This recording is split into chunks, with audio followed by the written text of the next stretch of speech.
But a warrior has got to be able to go against what seems to be popular. A warrior has got to up the ante, push the envelope. But in order to do that, we got to be clear about who we are and what it is that we want.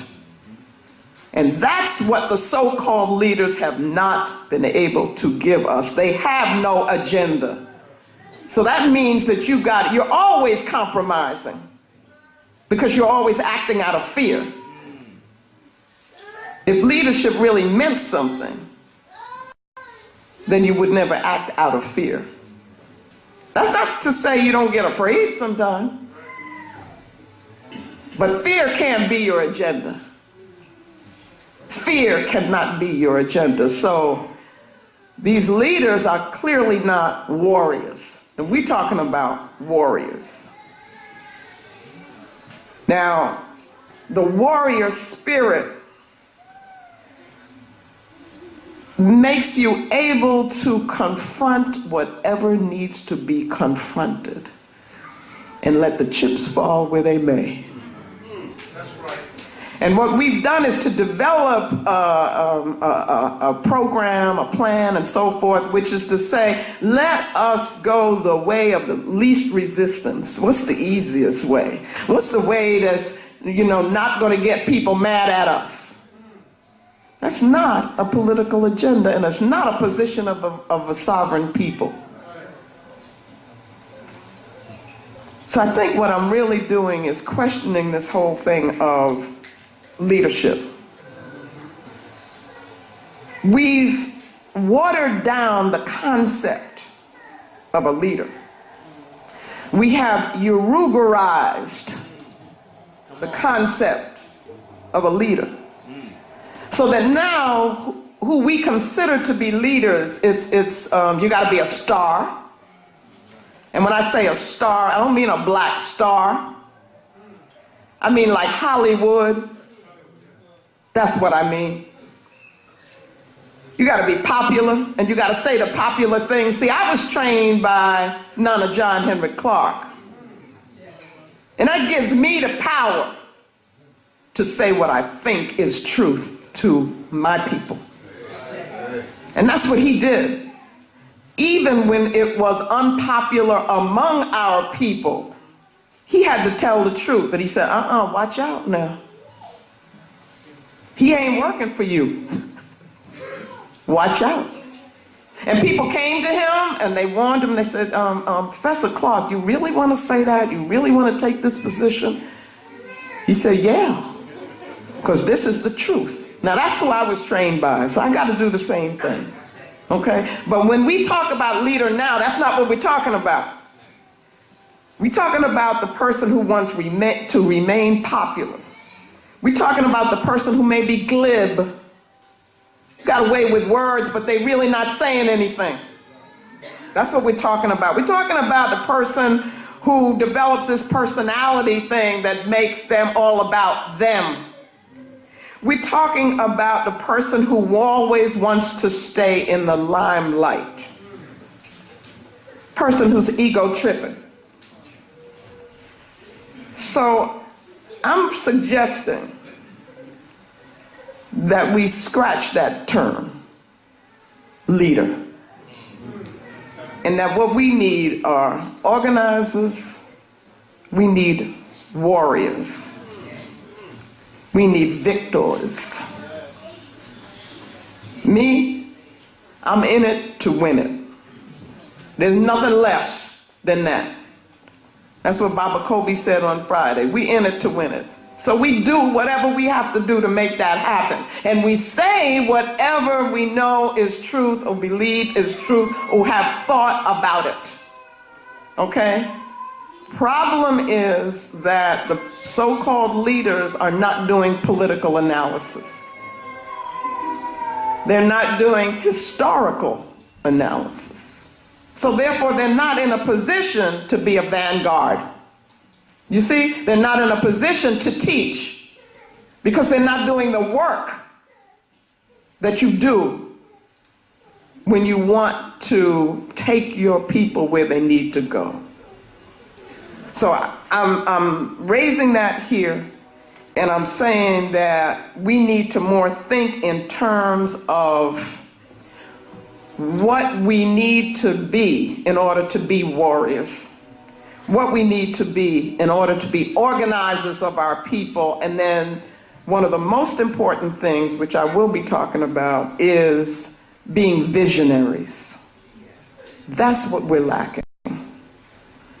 If a person gets up in front of you and they say they purport to be your leader, or somebody presents them as a leader, you have a responsibility to confront them, not in a negative way, but to say to them, what is your vision for our people?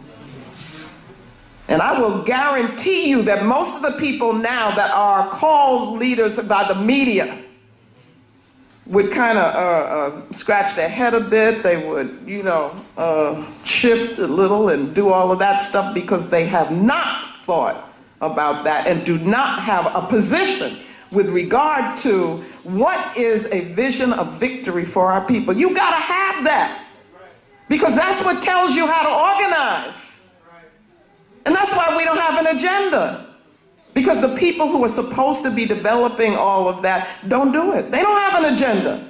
So that everything they do is reacting to what the enemy does. You see? We have to even have a vision that goes beyond the presence and existence of Urugu. We have to be able to envision a world with no Urugu. An African world. Then what do we want it to look like? What do we want for our children in our world? We have to have the courage to construct our own reality. And that's what Garvey was talking about. That's right. Because he said he looked around, he didn't see what he thought should be there, and so what did he do? He didn't get depressed about it. He didn't get defeated about it. He said, I'm going to build the government that we need to have. Ooh, where do you get that kind of boldness from? So we got to go all the way back to Garvey, who said he would come again. He said he would be here with us, no matter how long it took. And I'm telling you that the way he comes back is in our work. Not honoring him in words, or pomp and all of that stuff, but honoring him through doing what he did. How many of us have the courage to do that? The man took on the world for us and in our name. But let me go on.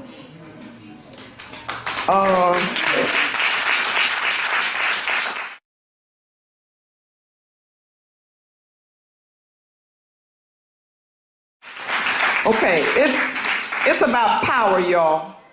And anybody who talks about anything else or tries to make it about anything else, they just shucking and jiving.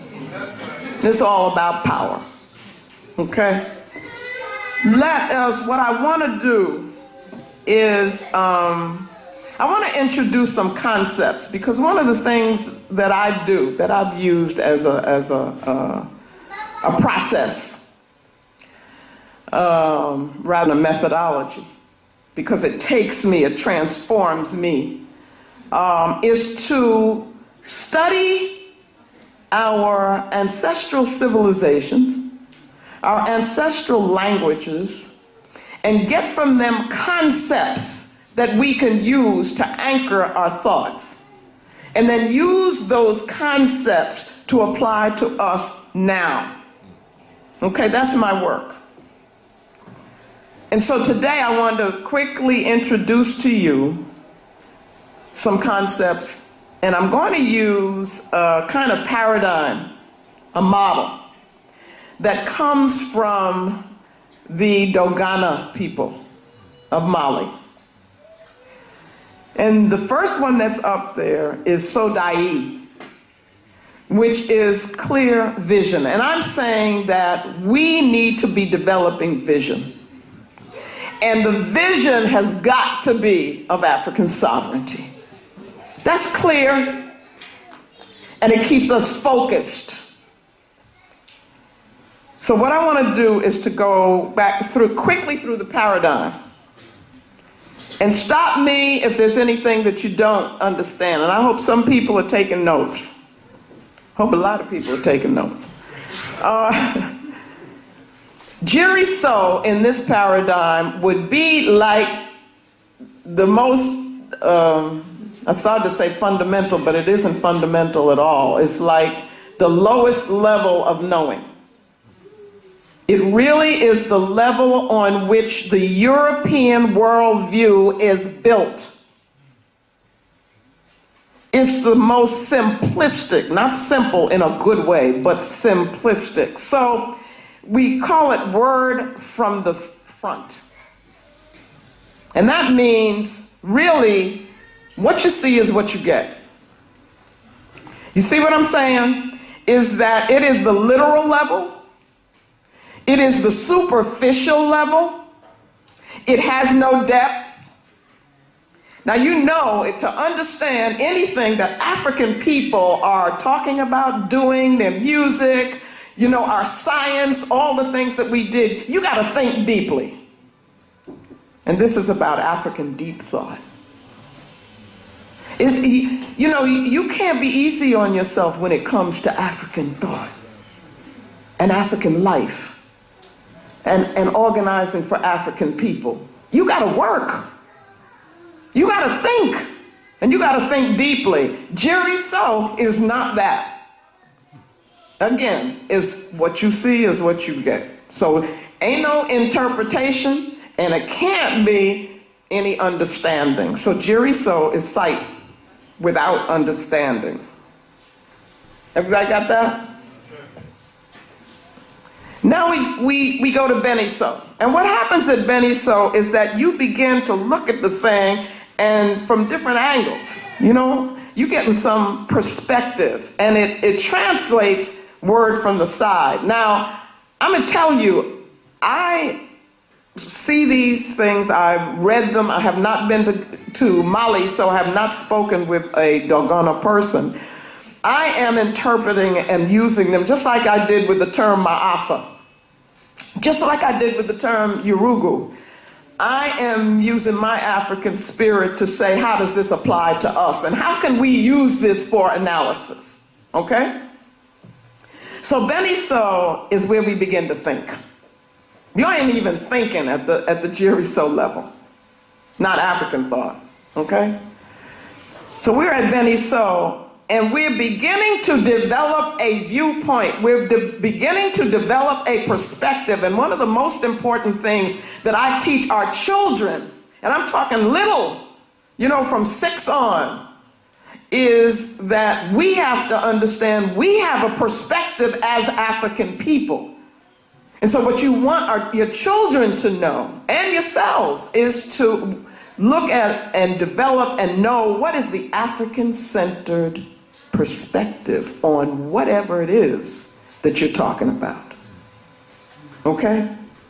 If somebody tells you, oh, there's just this objective thing and it's you know, universal and so you don't need to interpret, then they're running a game on you. And that's what the Europeans do, and have been able to convince some of our people who are in the universities that, yeah, this is the highest form, is this objective thing that has no cultural base.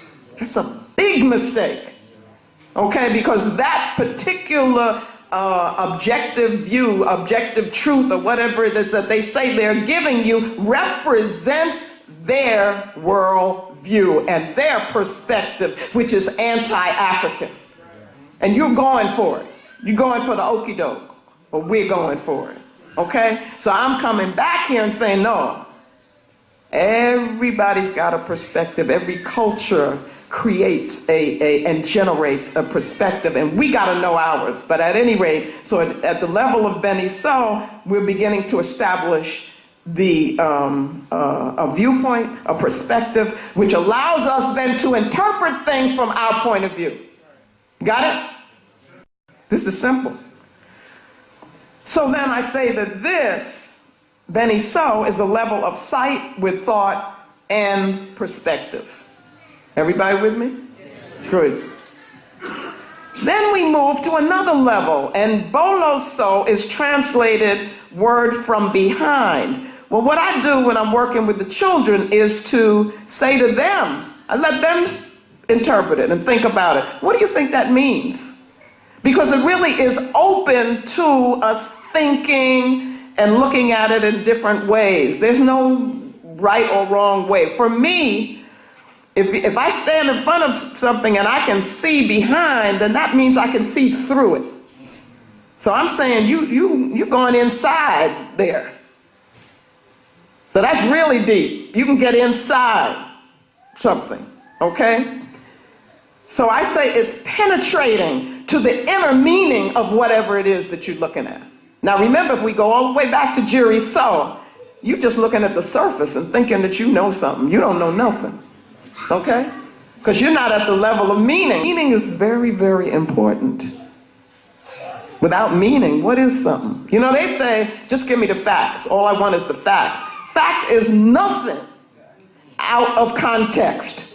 For a fact to have meaning, you have to put it into a context. And we define what that context is, and what is it? It's African sovereignty. Okay, so where does it fit within that? That's how we determine the meaning of something. And our children can do that. If we train them properly, they can think on that level when they're little. So we're finding the essence of a thing at the level of Bolo. So we're seeing through it, and we are getting insight. Insight. You see how that works? Okay? Understanding on a deeper level, you get insight into something, into how it works. And that's a problem for us because we haven't studied how the system works. And the mistake that we made again in 2008, and so you would expect our people generally to make this mistake, but not the so-called leadership, is that it wasn't personal, y'all. And it ain't personal now. It's not about a person. It is about a system. And that system is oppressive to us. And the one thing that I would add to what Daruba was saying was that we got to look at what this administration did with regard to Africa and is doing with regard to Africa, our motherland, that we have a responsibility to protect. We got to understand, every person here should know what Africano is. Okay, and if you don't, then you go back home and look it up and study it. Go to Black Agenda Report and begin looking and getting that information. See what Brother DJ does on the cipher, and is that what you call it? Okay. Get this information, because Africano didn't just start in 2008. But Obama was on board and said that he was going to take it to another level. And what it is a military presence of U.S. in Africa, which is poised to bomb and kill our people. And of course, steal the resources which are supposed to be ours. Well, what is that? That's imperialism, that's colonialism, y'all. But see, what you're thinking is, and the mistake that we're thinking, it may be imperialism, it may be colonialism, but it ain't slavery. That's really what we're thinking somewhere in the back there, or feeling. That we're not slaves. But I'm going to ask you the question. What is to prevent us from being that? Do we have the power? Have we consolidated our power? so that we can defend ourselves and prevent ourselves from being slaves? Can we protect our children? Brothers, can you protect your wives? You see what I'm saying? That only comes from power. And it comes from a consciousness that says who we are. You got to know how you define we. Getting back to this, the paradigm. So that's boloso. And then we come to sodai. And in this presentation of the paradigm, I'm going to make this like what it is we want to reach. So sodai is translated clear word in Dogana language. And I use it to mean that here we gain understanding. This is sight with understanding. And it is seeing beyond what just we think we see with this physical thing. It's seeing beyond that. And so we gain vision, because that's what vision is. With vision, you've got to be able to use the imagination informed by the African spirit. And Brother Amos, who I work very closely with, was a good friend of mine. He taught me, and he would talk about imagination. Imagination.